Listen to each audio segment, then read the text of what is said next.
There are some things in life that are out of your control that you can't change, and you got to live with. The choice that we have, though, is either to give up or keep on going. If you wake up tomorrow morning and blame your failure on someone or something else, you have no reason to change, do you? I want to ask you, what are you going to believe? Are you going to believe in yourself? Are you going to believe everybody else's judgment on you? Are you going to believe people when they say that you're a failure? No one really likes you, no one really cares about you. It's that son of a bitch's fault. Son of a gun! I did everything I could! But if you woke up in the morning and looked in the mirror and said, I am failing because of me, the decisions that I make, the energy I put in, I'm not passing the blame. If you look in the mirror tomorrow and say that, you will change. So sure enough, from poor to rich and from rich back to poor, what do you do now? What occurred to me was that even though my money was gone, I still had the skills. And the skills proved to be more valuable than the money. So I just simply went back to work, went back to the street, went back using the formula I had used in the first place to do well and made many times more what I did the first time. But I think that's the key. You just have to go back to work. You could be rich, man, but you cannot erase the work ethic part. There is no getting around. Ain't no elevator to the top. You got to take the stairs. The elevator don't go to the top, man. Not in the world of success. You got to take the stairs. Y'all got to start getting gritty, man. I hate it when I see young people wasting their time, wasting all this technology got, just bull, just sitting around in this world that's been created for you and everything is instant. At the end of the day, don't compare yourself to people that you feel are more qualified than you. Don't compare yourself to people that you think that are more talented than you. At the end of the day, don't compare yourself to other people's gifting. At the end of the day, hard work works. Hard work can always outwork talented people who don't want to work that hard. And so at the end of the day, I know some of us, maybe we don't come from the greatest home environment. We don't come from the greatest social and economical status. But at the end of the day, we are still in control of our lives. I promise you. Put in the work. If you put in the hard work, if you take control and you respect your dream and you respect your craft and you're willing to sacrifice and to get serious about that thing, I promise you over time you're going to see the thing come alive. Hard work will always create opportunities for us to win in life. I mean that. And what I learned was the law of cause and effect. Now, the law of cause and effect is the great law of life. It basically says that there's a reason for everything. Everything happens for a reason. That success is not an accident. Failure is not an accident. If you want to be successful, happy, financially independent, if you want to achieve all your goals, it's not luck. It's not an accident. What you do is you find someone else who at one time did not have the effect that you want. You decide what you want. You find someone else who didn't have it, and you find out what they did to get it, and you do it over and over again until you get the same result. And it's not an accident. Well, when I learned this, it changed my life. You mean if I do what other successful people do, I'll get the same results that other successful people get? The answer is yes.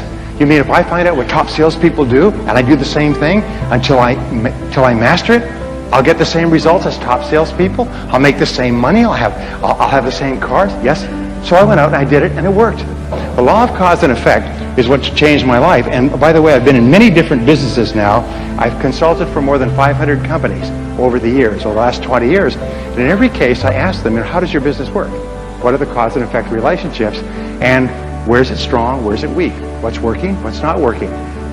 Where are the places where we can gain advantage? Where are the places where we're losing money, and so on? And they think it's miraculous when I come in with this advice, which I charge them a lot of money for. Okay, so what I learned was this, is that there is a mental application. By the way, of all physical laws, there's mental applications. This is more important than anything else. It's that thoughts are causes. Thoughts are causes, and conditions are effects. Thoughts are causes. Oops. Thoughts are causes, and conditions are effects. That means your thoughts create the effects of your life. Is that your thought is creative. You're almost like a magician in your own life. You create your world by the way you think. And the interesting thing is, it's not the way you thought yesterday or the way you might think tomorrow. It's the way you think at this minute, at this moment. It's the way you think in the now that determines your life. and your thoughts are constantly creating your world on a forward basis. The wonderful thing about our society, a free society like Singapore, is that at any given time you can draw a line under the past and you can say, that was the past, but this is how I'm going to think in the future. And your whole life, just like turning the wheel of a car, goes in a different direction. If you change your thinking, you change your life. And when I learned this, you mean your outer world merely reflects your thoughts? Your outer world is merely an image of your inner world? Is that you keep attracting into your life people and circumstances in harmony with your thinking? Is that everything you have in your life you've created by the way you think? And that if you don't like anything, you can change the way you think and attract something different? Yes, all of that's possible. And once you learn that, you realize there's only one thing in the universe over which you have complete control. What is that? You only control one thing in the world. What is it? You can control your thinking. You can't control other things. You can't control the traffic, and you certainly can't control the weather, but you can control your thinking. And that's enough. Because if you will control your thinking, you control the whole world. Singapore is a tribute to human thinking. Singapore is merely an external expression of the very best thinking that has gone into building this country.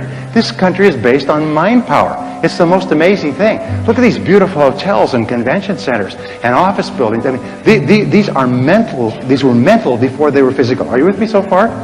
It's really important to understand that. It's kind of an overwhelming thought.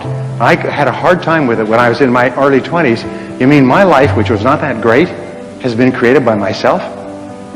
Yes, it's been created by myself. So I said, well, then I'm going to start to get my thinking in harmony with what I want, rather than keep thinking the old crummy thoughts. All right, so thoughts are causes, conditions are effects.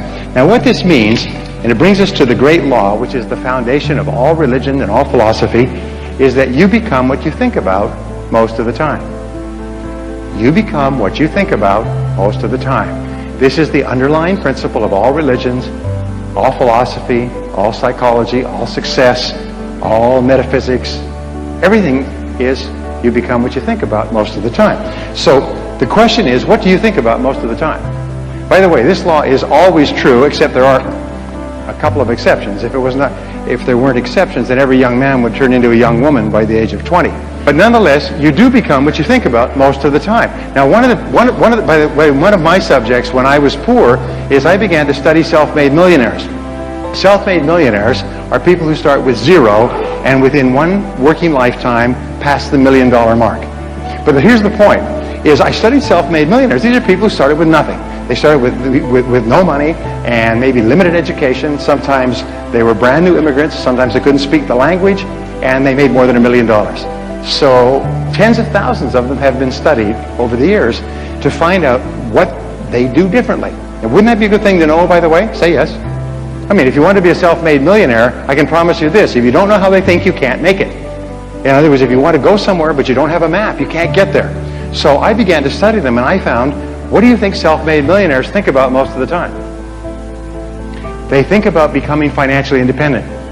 Because financial independence to them is very important. They want to reach the point where they don't have to worry about money. After that, they will spend. What do you think poor people think about all the time? They think about how little money they have and think about spending everything they have. And everything they can borrow or put on credit cards. So self-made millionaires are always thinking in terms of financial independence. Poor people are always thinking about how poor they are. Now, if you want to become a self-made millionaire, starting point is begin thinking about financial independence. And I'll talk about this in just a second. So, go back to my question. What is it that successful people think about most of the time? Come on, this is real simple, but it's really important. What do they think about most of the time? Success? You're right. They think about what they want most of the time and how to get it. Now, these are the two turning points in your life. Think about what you want and how to get it. What is it that you really, really want, and how do you get it? And that's what they think about most of the time. And if you think about what you want most of the time, you start to move toward it, and it starts to move toward you. If you think about how you can get it and what you can do to move faster toward it, you begin to see all kinds of ideas. You all know these things about the brain, but the fact is, if you plant an idea in your brain, you suddenly start to see all kinds of possibilities to achieve the idea. Successful people are successful because they think and talk about what they want. Unsuccessful people are unhappy because they think and talk about what they don't want. They think and talk about the people they're mad at and their bad experiences and their bad luck and their bad job and shut up. They whine and cry about their situation, but successful people are thinking about what they want and how to get it.